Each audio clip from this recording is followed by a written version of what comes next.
এ যেন এক দারুণ হস্তশিল্প। টুল, কার্পেট, গামছা, চেয়ার সহ আরও নানা রকম আইটেম তৈরি হয় এখানে নিজে হাতে।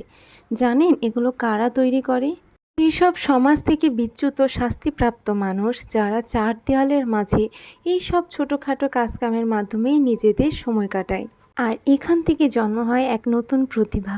দৈনন্দিন ব্যবহারের জন্য এবং ঘর সাজানোর জন্য এগুলো যতটা কমফোর্টেবল, প্রাইসও তেমনই রিজনেবল। সাথে বাংলার ঐতিহ্য বহন তো করছেই। আচ্ছা, এবার লোকেশনটা বলে দিই। এটা হচ্ছে রাজশাহী কেন্দ্রীয় কারাগারের রাস্তার অপোজিটেই আছে এই শোরুমটি। আর এই সব পণ্যগুলো তাদের নিজে হাতে তৈরি, মানে কারাবন্দি কয়েদিদের হাতেই তৈরি এই পণ্যগুলো। এই শোরুমটার নাম হচ্ছে কারাপণ্য প্রদর্শনী বিক্রয় কেন্দ্র।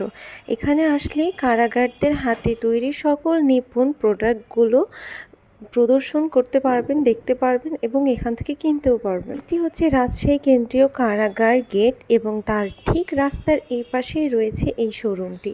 এবং এটি পুরো চার্ট দেয়া আছে, কেমন প্রোডাক্ট রয়েছে, কেমন সাইজের এবং এগুলোর প্রাইস কেমন, সম্পূর্ণ ডিটেলসে দেয়া আছে। এখানে এমন কিছু আনকমন পণ্য রয়েছে যা রাজশাহীর অন্য কোনো শোরুমে দেখতে পাওয়া যায় না। এই দোলনাটি তো আমার সব থেকে বেশি ভালো লেগেছে, যার মূল্য মাত্র 900 টাকা। এই দোলনাতে কত কেজি পর্যন্ত ওয়েট নিতে পারবে? সবার জন্য, এটা সবার জন্য। আপনার আমার যদি 100 কেজি মানুষ হয় না, তার জন্য, সবার জন্য। আশা করছি এখানে আপনারা অন্তত একবার এসে ভিজিট করবেন। আজকে এই পর্যন্তই, দেখা হবে নেক্সট কোনো ভিডিওতে। ততক্ষণ পর্যন্ত আল্লাহ হাফেজ।